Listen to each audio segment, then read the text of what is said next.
17 кастрычніка, чацвер. Вітаю, шаноўнае спадарства. З вами Вітаўт Ціўчык, гэта Белсадзум. Найважнейшыя падзеі і размовы з адмыслоўцамі запрашаю.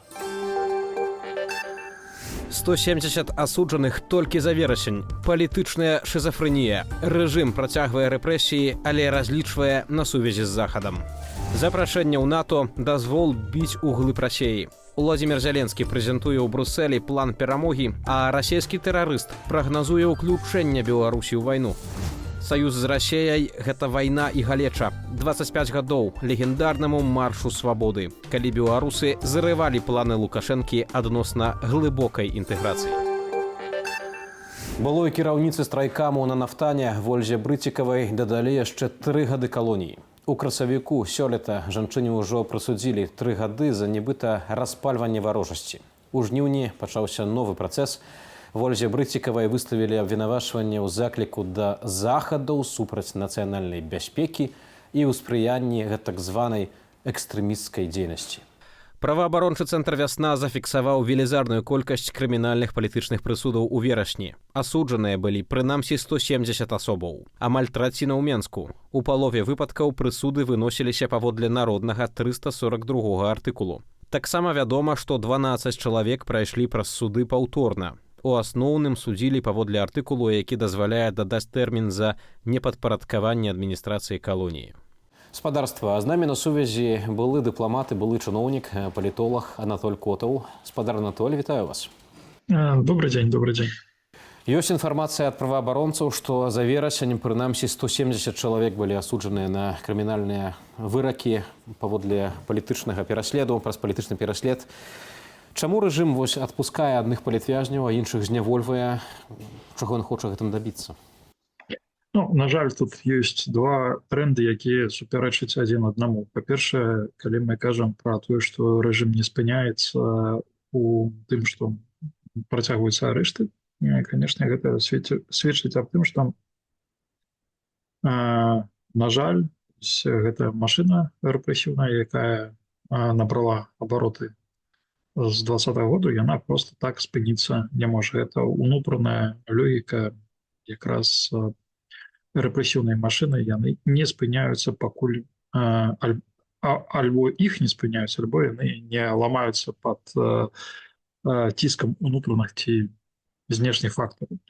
Аднак у рэжыму ёсць жаданне знайсці нейкае акенца на захад, бо ўсё ж такі тая практыка балансавання паміж захадам і ўсходам, якая амаль 30 год дапамагала Лукашэнку утрымлівацца ва ўладзе, яна вельмі прывабная. І відавочна, што зараз гэтага балансу не хапае. То бок усё ж такі ёсць усё больш заўважная залежнасць ад усходняга суседа, ад усходняга партнера, фінансавая, эканамічная, вайсковая, нават у медыях і таксама у дзяржаўным апараце ёсць кадры, якія прыехалі з Расіі. Але каб мець гэты другую шалю вагу, каб можна было балансаваць, трэба мець магчымасць размаўляць прынамсі з захадам. І адна з умоў для такога дыялогу гэта вызваленне палітычных вязняў, якія увогуле для рэжыму аніякай пагрозы не прадстаўляюць з 2020 году ані ў турме, ані на волі. Но гэта трэба разумець. Вось з аднаго боку частка рэжыму рэпрэсіўны апарат, ён едзе па сваіх рэйках, з іншага боку тая частка, якая так мовіць, скіраваная на захад, не то, што скіраваная ці арыентаваная, больш за ўсё дзесьці бліжэй міністэрства замежных спраў, ім патрэбны працэс вызвалення палітычных вязняў. Таму, на жаль, мы маем такія два супярэчлівыя тренды. Гэта прыкра, калі і горка, калі мы кажам пра палітычных нявольных, але гэта адлюстроўвае супярэчнасці ўнутры рэжыму, якія проста узмацняюцца цягам вось гэтых апошніх месяцаў.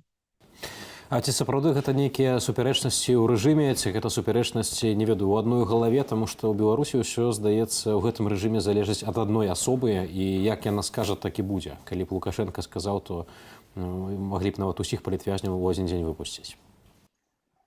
Маглі б, хаця гэта даволі складаная працэдура, прынамсі тэхнічна ўсіх у адзін дзень выпусціць, але вось там цягам, напрыклад, месяцу ці двух, канешне, усе маглі б выйсці на волю.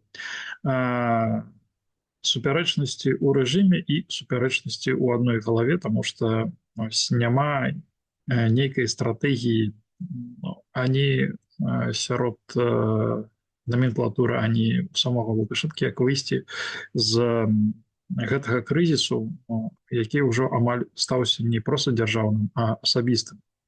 Потому что, каб узмацніць пазіцыі з усходам, трэба нешта мець на захадзе. А нічога ён прапанаваць не можа. З іншага боку, нельга занадта ісці на захад, бо тады пачнуцца праблемы з усходам. То бок, Масква, напэўна, не вельмі была б задаволеная, калі б Лукашенко выпусціў усіх палітвязняў, то бок гэта было б відавочна, што ён будзе мець нейкі шанец дамовіцца з захадам, ці вось гэта акно магчымасцяў для яго на захадзе будзе шырэйшы. Таму вось ён так спрабуе балансаваць, і чым далей, тым гэтае балансаванне становіцца больш хісткім і амаль немагчымым з такім відавочным крэнам на ўсход. Франак Вячорка, старэйшы дарадца Святланы Ціханаўскай, у інтэрв'ю Радыё Свабода сказаў, што Лукашенка не гатовы цяпер да дыялогу, нягледзячы на ўсе спробы міжнародных арганізацыяў, яны б'юцца як аб сценку. Гэта цытата. Лукашенка не рэагуе на запыты, вядуць перамовы і дзяржавы, але ўсё ўпіраецца ў асобу Лукашэнкі. Але каля яго ёсць асобы, якія не прымаюць ягоную упартую палітыку. То бок з гэтых словаў, напрыклад, вынікае, што гэта не рэжым пасылае хутчэй сігналы на захад, а з захаду спрабуюць неяк знайсці нейкі падыход, аднак зноў-такі ўсё ўпіраецца ў аднаго чалавека. Трэба разумець, што у рэжыма даволі такое цікавае ўяўленне аб тым, што з'яўляецца сігналам. На маю думку, у Менску, думаю, што тое, што выйшлі там больш за 100 палітычных вязняў, гэта відавочны сігнал у бок захаду, што ён нешта гатовы рабіць, і рэжым чакае на нейкія больш сур'ёзныя прапановы захаду. Тое самае можна казаць і пра сітуацыю на беларуска-польскай мяжы. Таму што вось дзесьці з чэрвеня-ліпеня больш-менш сітуацыя стабілізавалася, яна не добрая, але няма гвалтоўных узростаў спробаў, колькасці спробаў перасекчы мяжу нелегальна, і відавочна няма ўжо такіх трагічных выпадкаў, як былі раней, калі польскія памежнікі ці польскія вайскоўцы былі нават і забітыя на гэтай мяжы. То бок, на думку рэжыму, гэта больш, чым сігнал, хаця на думку захада гэтага насамрэч замала, бо фактычна, калі разбірацца і ісці ўглыб, то палітычныя зняволеныя не павінны сядзець у турмах. То бок, Лукашенко направляе свае памылкі ці вырашае часткова, на 10%, можна сказаць, той крызіс, які ён сам уласнаруч стварыў. Тое самае можна сказаць пра мяжу. Тое, што гэты крызіс на мяжы польска-беларускай, ён штучны, і адным з арганізатараў і адным з бенефіцыяраў з'яўляецца Лукашенко, таксама відавочным для ўсіх. Вось ён спрабуе, я не ведаю, з чым гэта параўнаць, мабыць, з тым, што адбылося нядаўна такі шырокі жэст, падарунак працуючым пенсіянерам. У іх пераставлена забіраць заробак, які яны, дакладней пенсію, на якую яны запрацавалі за ўсё сваё жыццё. У гэтым увесь Лукашенко.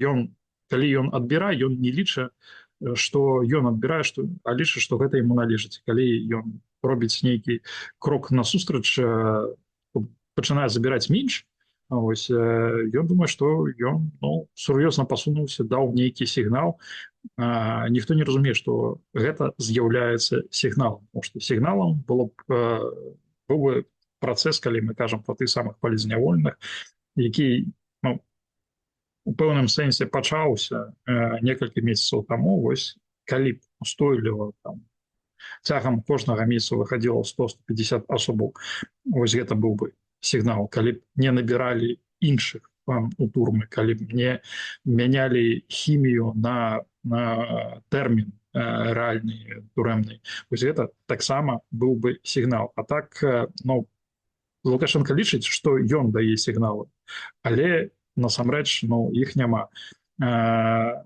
І ён чакае на нейкія сігналы ад захаду, якія ёсць, але які ён, ну, просто не заўважае.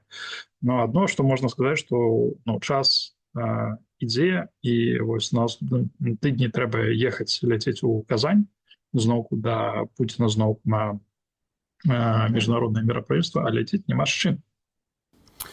Вось на пачатку нашай размовы вы сказалі, што ўнутры рэжыму ёсць, скажем так, ну, мякка кажучы, розныя плыні. Так? Вось ёсць рэпрэсіўная машына, ёсць асобы, якія б хацелі, можа, іншай палітыкі. Ну, вось Франак Вячорка ў інтэрв'ю «Свабодзе» таксама кажа, што вакол Лукашэнкі ёсць людзі, якія як бы не падзяляюць ягонай такой упартасці. Ці сапраўды вы лічыце, што ўнутры сістэмы ўсё яшчэ вось ёсць нейкая значная групоўка людзей, якая хоча палітычнай адлігі, хоча, каб вось рэжым не быў такім людажэрскім, каб гэта людажэрчасць спынілася. І ці гэтыя людзі не разумеюць, што ў прынцыпе без спынення вось такіх, ну, проста дэманстратыўнага такой знявагі да годнасці чалавека, якая зараз адбываецца ў Беларусі, ну, нічога не будзе наперад ісці? Гэта вельмі складанае пытанне. Чаму? Таму што, ну, на маю думку, як я бачу сітуацыю у беларускім рэжыме, там збольшага аформіліся нейкія такія тры групы, так мовіць, чынавецтва. Першае, гэта тыя, хто, так мовіць, больш глядзяць у бок Расіі, яны чакаюць на большую прысутнасць Расіі у Беларусі, большы ўплыў на унутрапалітычныя працэсы. І для іх, канешне, кожны візіт Лукашэнкі ў Маскву, кожная сустрэча, яны могуць быць, ну, яны лічаць, што яны могуць быць вырашальнымі. Пакуль што галоўна, адказу дакладна на галоўнае пытанне, ці пойдзе Лукашенко з падтрымкай Масквы, ці ён пойдзе проста на выбары на сваё пераабранне, перапрызначэнне, ці не пойдзе, яго няма. І вось гэта групоўка вельмі так сур'ёзна назірае, у які бок пойдзе сітуацыя. Другая групоўка, гэта тыя, хто будуць з Лукашэнкам да канца, потому што, ну, яны вераць не у лукашызм, а у асобу Лукашэнкі. І трэцяе, іх менш, гэта, ну, людзі таксама, ну, якіх было б цяжка назваць нейкімі патрыётамі, яны клапоцяцца пра сябе, яны не глупыя, што ли, так? Яны ведаюць не дурныя, яны разумеюць, што добрых выхадаў сітуацыі няма, і трэба мець на ўвазе, што калі-небудзь, там, праз месяц, праз два, праз паўгады, праз год прыйдзе той час, калі Лукашэнкі не будзе. І іх таксама не задавальняе опцыя быць часткай Расіі. Ось яны жадаюць выжыць у гэтым усім, і таксама, ну, таму могуць ствараць тую самую трэцюю плынь, якая была б за нейкую адлігу, за кантакты з захадам і за тое, каб пазбегнуць адказнасці за тое, што яны рабілі, ну, хаця б цягам апошніх 5 гадоў. Дзякую вялікі за гэтую размову. Гаспадарства, з намі на сувязі быў Анатоль Котаў, былы дыпламат, былы чыноўнік, а таксама палітолог. Не менш за 7 расійскіх беспілотнікаў «Шахед» былі ўчора вечарам у беларускім небе. Паводле інфармацыі украінскіх маніторынгавых каналаў, 4 з іх маглі заляцець наўпрост з тэрыторыі Расіі і пасля накіравацца ва ўкраіну. З аэрадрома ў Баранавічах падымаўся дзяжурны знішчальнік, аднак пра збіццё ці падзенне БПЛА на тэрыторыі нашай краіны нічога не вядома. Усяго учора Расія запусціла па ўкраіне 56 беспілотнікаў. Украінскія сілы супрацьпаветранай абароны збілі 22 з іх, 27 зніклі з радараў вайскоўцаў. Іншыя падзеі ў нашым аглядзе. Амерыканская авіацыя ударила па пазіцыях хусітаў у Йемене. Сярод цэляў вайскоўцаў былі падземныя склады зброі. Паводле Пентагону, там захоўвалася ўзбраенне, якое выкарыстоўвалі для нападаў на цывільныя і вайсковыя караблі па ўсім рэгіёне. Пра ахвяраў ці пацярпелых сярод мірнага насельніцтва не паведамляюць. За апошнія тыдні ЗША і хаўруснікі не менш за 15 разоў атакавалі аб'екты хусітаў. З восені мінулага года гэтая тэрарыстычная арганізацыя рэгулярна атакуе караблі, якія ідуць праз Суэцкі канал. Паўночная Карэя змяніла канстытуцыю, каб афіцыйна назваць паўднёвую суседку варожай дзяржавай. Яшчэ ў пачатку года Кім Чен Ын заяўляў пра неабходнасць такіх зменаў. Цяпер гэта пацвердзілі дзяржаўныя паўночна-карэйскія СМІ. Новая канстытуцыя з'явілася на фоне самай вялікай напружанасці паміж карэйскімі дзяржавамі за апошнія дзесяцігоддзі. У пачатку тыдня ў КНДР былі знішчаны аўтамабільныя і чыгуначныя дарогі, што звязвалі краіны. Мясцовыя ўлады назвалі такія захады этапам поўнага аддзялення поўначы Карэі ад поўдня. 20 гадоў з дня сфальсіфікаванага рэферэндуму аб змене Канстытуцыі Беларусі. Тады Лукашенка фармальна аформіў магчымасць балатавацца на пасаду неабмежаваную колькасць разоў. Да 2004 года ў Беларусі ніводная асоба не магла быць прэзідэнтам больш за 2 разы. На тым рэферэндуме ўлады вынеслі толькі адно пытанне. Прапаноўвалася дазволіць Лукашенку браць удзел у наступных выбарах і адначасова згадзіцца на адмену абмежаванняў тэрмінаў на прэзідэнцкай пасадзе. Паводле цэнтрвыбаркаму на чале з Ярмошынаю за прагаласавалі амаль 80%. У дэмакратычным свеце гэтых вынікаў не прызналі. Тады за арганізацыю пратэстаў супраць Лукашэнкі на 2 гады былі зняволеныя Павел Севярынец і Мікалай Статкевіч. У гэты ж дзень, 17 кастрычніка 1999 года, адбыўся адзін з самых маштабных мітынгаў – Марш свабоды. Каля 40 тысячаў чалавек выйшлі на вуліцы Менску пратэставаць супраць інтэграцыі з Расіяй. Союз з Расіяй – гэта вайна! Союз з Расіяй – гэта смерць! Скончыўся мітынг сутыкненнямі з міліцыяй, пацярпелі не менш за 200 асобаў. Міліцыя завяла 7 крымінальных і 62 адміністратыўныя справы на ўдзельнікаў пратэстаў. Размовы пра інтэграцыю пасля маршу ўлады ў Менску часова прыпынілі. Расія хоча скіраваць 10 тысячаў жаўнераў з паўночнай Карэі на вайну супраць Украіны. Пра гэта ў Брусэлі заявіў Уладзімір Зяленскі, які ўзяў удзел у паседжанні Еўрапейскай рады. Там украінскі прэзідэнт прэзентаваў свой план перамогі лідарам краінаў Еўразвязу. Надоючы з дакументам пазнаёміліся дэпутаты Вярхоўнай рады ўкраіны. Пасля гэтага сталася вядома, што план складаецца з 5 пунктаў і 3 сакрэтных дадаткаў. Першым з гэтых пунктаў значыцца запрашэнне ўкраіны ў НАТО. Другі пункт – працяг украінскіх ваенных дзеянняў на тэрыторыі Расіі і зняцце абмежаванняў ва ўжыванні далёкабойнай заходняй зброі. Трэці пункт – размяшчэнне ва ўкраіне няядравага заходняга пакету стрымання. Чацвёрты пункт – эканамічны патэнцыял, супольнае інвеставанне і карыстанне з крытычна важных прыродных рэсурсаў ва ўкраіне. Пяты – замена пасля вайны часткі амерыканскіх вайскоўцаў у Еўропе жаўнерамі ЗСУ, якія маюць баявы досвед. Напярэдадні саміту ў Брусэлі кіраўнік Паўночна-Атлантычнага альянсу Марк Руте пацвердзіў, што ўкраіна далучыцца да вайсковага хаўрусу. Яна можа стацца наступным 33-м або 34-м чальцом арганізацыі. Пытанне толькі ў храналогіі. Аднак нават прыблізных тэрмінаў генеральны сакратар называць не стаў. Таксама Руте ўстрымаўся ад адказу на пытанне пра тое, ці з'явілася сярод краінаў удзельніц адзінства адносна запрашэння ўкраіны.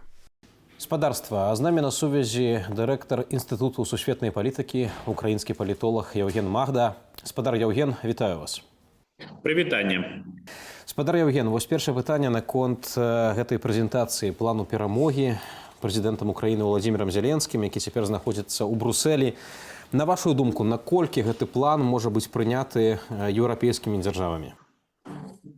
Я думаю, що це амбітна пропозиція і насправді вона має показати, що Україна буде боротися за будь-якого розвитку подій. Але розраховувати, що НАТО в нинішньому стані, і в тому числі в період за 3 тижні до президентських виборів в Сполучених Штатах все схвалить отак от легко і одноголосно, я думаю, ні. Але разом з тим я сподіваюся, що 18 жовтня у Берліні все-таки Джо Байден зустрінеться не лише з Олафом Шольцем, але й з Еммануелем Макроном і з Кіром Стармером, і вони все ж таки ухвалять рішення про те, що Україна може бити далекобійними ракетами західними по території Росії. Я поясню, чому це важливо для України і чому це важливо для Заходу. Для України це дасть змогу зменшити темпи російського наступу. З урахуванням погіршення погоди, а ситуація на Донбасі сильно залежить від злив, все ж таки удари по комунікаціях Росії, вони можуть суттєво пригальмувати наступ. Захід, на мою думку, повинен мати право зберігати свій моральний авторитет для того, щоб якось, про щось говорити. І тому, якщо він не матиме такого морального авторитету, то насправді йому буде, як на мене, доволі складно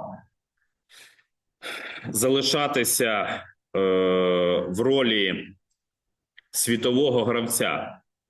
Ми бачимо, тобто Україна в даному випадку виступає як лакмусовий папірець ефективності моделі НАТО в багатополярному світі. І ми бачимо, що країна, зусиллями якої ЄС і НАТО, маса країн європейських, отримали час для того, щоб готуватися до відсічі російській агресії, все ж таки не здійснює якісь конкретні предметні дії. Сёння стала вядома, што генеральны сакратар НАТО заявіў, што Украіна мае стаць сябрам Паўночна-Атлантычнага альянсу, але невядома калі, не назваўшы даты. На вашу думку, ці такія заявы дапамагаюць Украіне, ці хутчэй наадварот, не ведаю, яшчэ больш злуюць Расію, таму што няма ніякой канкрэтыкі і зноў-такі гэта нейкае адкладванне на невядомую будучыню. В цьому немає новини.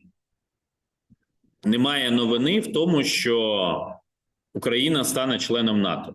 Про це говорили і на Вашингтонському саміті. Те, що про це говорить Марк Рютте, свідчить про те, що у них є спадковість порівняно з Єнсом Столтенбергом. Але конкретики жодної нема. І в мене немає претензій до Рютте, тому що навіть запрошення до НАТО про те, що говорив Володимир Зеленський, має ухвалюватись консенсусом. Я бачу, що такого консенсусу всередині Північно-Атлантичного альянсу немає. Щось до чогось не допрацювали ми, але більше все-таки це рішення Північно-Атлантичного альянсу. Я колись, знаєте, після саміту альянсу в Вашингтоні зробив таке порівняння, що альянсу треба бути вже не в парадному мундирі, а в польовому камуфляжі. А от таких змін, як польового камуфляжу, я, чесно кажучи, наразі не бачу. Ці сапраўды нават нейкае такое афіцыйнае запрашэнне Украіны ў НАТО магло б устрымаць далейшую агрэсію Пуціна, агрэсію Масквы супраць Украіны. Ці сапраўды вось гэта можа быць такім вырашальным момантам, як пра гэта гаворыць прэзідэнт Зеленскі? Ні, я не думаю, що це може стримати, тому що це навпаки буде підштовхувати Росію. І є ще один юридичний момент, на який варто звернути увагу. Росія восени 22-го року оголосила 4 українських області, 4 українських регіони своєї території. Вони ж відображені в Конституції України.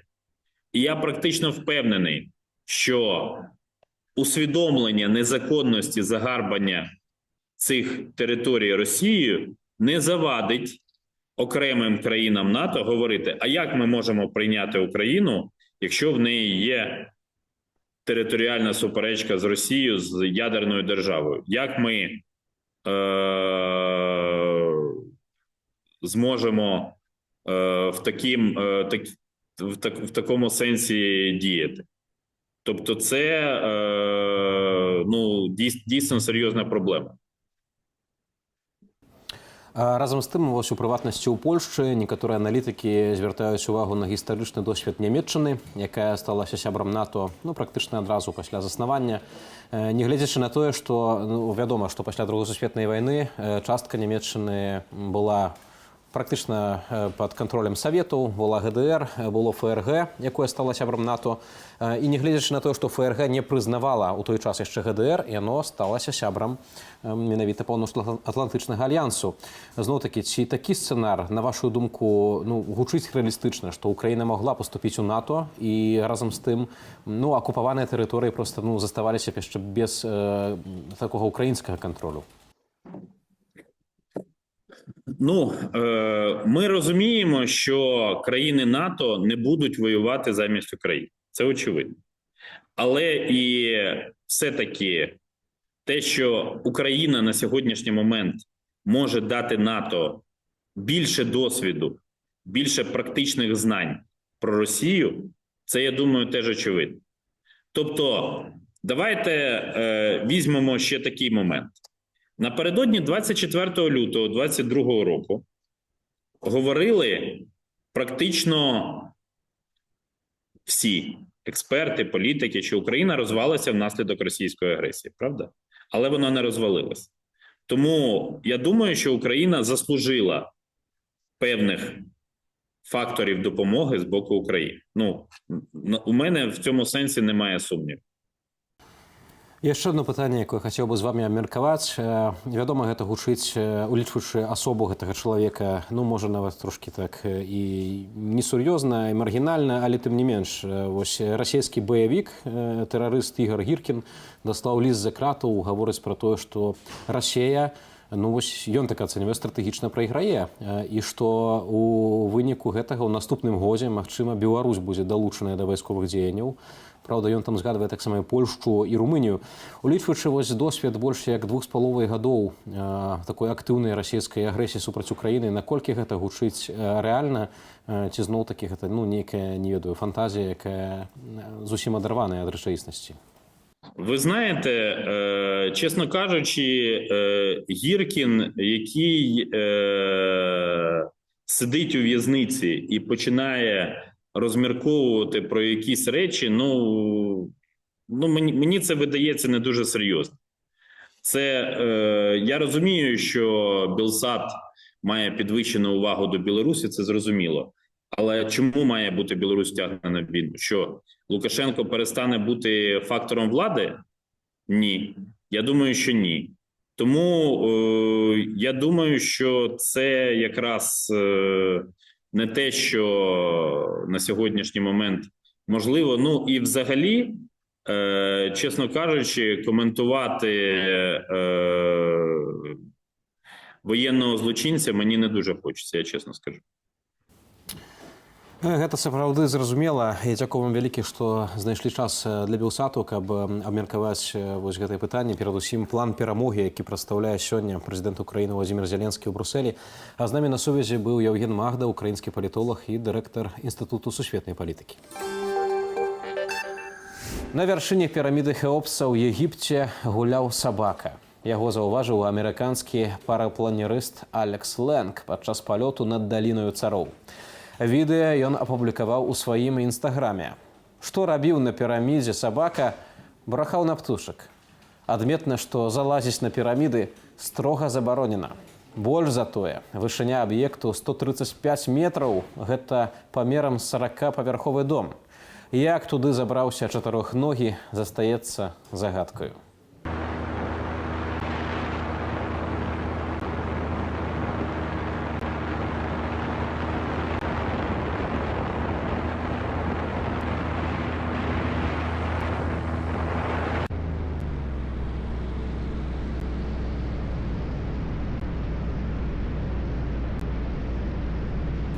Спадарства, калі для вас гэта бяспечна, подписывайтеся на наш YouTube канал Белсат News, ставьте уподобання и комментуйте. Воли и миру вам!